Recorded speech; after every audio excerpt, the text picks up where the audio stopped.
Though others have been given formal credit for the founding of Mother's Day, history shows that Julia Ward Howe of Boston was an early originator of the idea of celebrating a day focused on mothers.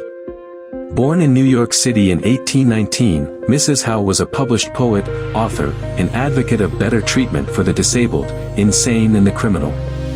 Julia Ward Howe's concept of Mother's Day was considerably different from today's celebration.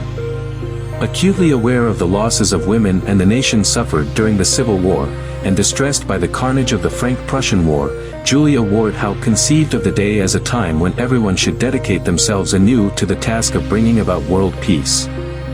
In her Reminiscences, she describes how the question came to her, why do not the mothers of mankind interfere in these matters, to prevent the waste of human life which they alone bear and know the cost?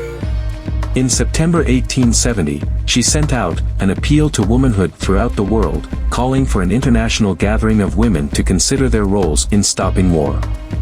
Her next step was to call a meeting in New York in December of the same year, a World's Congress of Women in behalf of international peace.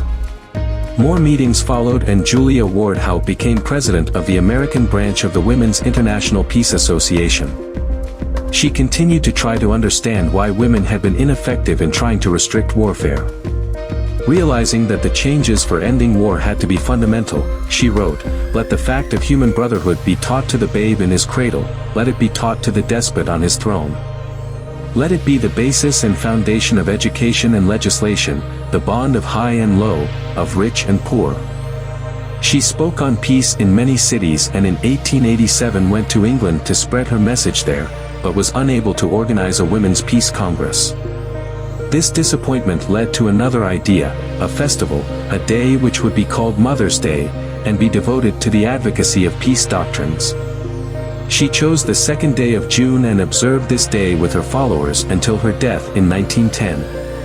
She often urged the newspapers to publish articles about how to bring lasting peace and wrote many such articles herself over the years. The last formal observance of her mother's Peace Day was held in Riverton, New Jersey on June 1, 1912, by the Pennsylvania Peace Society in conjunction with the Universal Peace Union. The printed invitation to this event read, "39 years ago Julia Ward Howe instituted this festival for peace, a time for women and children to come together, to meet in the country, invite the public, and recite, speak, sing and pray for those things that make for peace."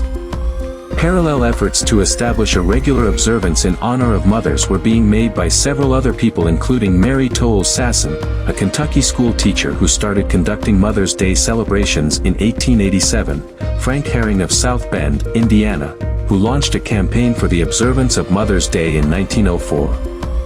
Also in 1904, Anna Jarvis, who is regularly credited as the founder of the celebration, began a campaign for a nationwide observance of Mother's Day.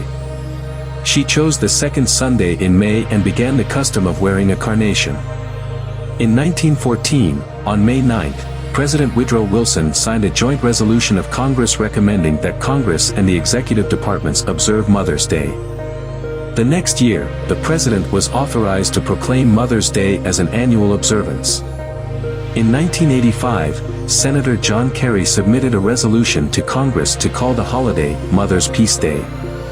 The Kerry resolution states in part, "Whereas world peace is an urgent goal of the United States and the American people, and whereas a day in honor of world peace and of the special role mothers have had in seeking peace throughout human history will help bring about renewed public thinking about the important issues of peace, motherhood, and the family, now therefore be it resolved by the Senate and House hereby designated as Mother's Peace Day."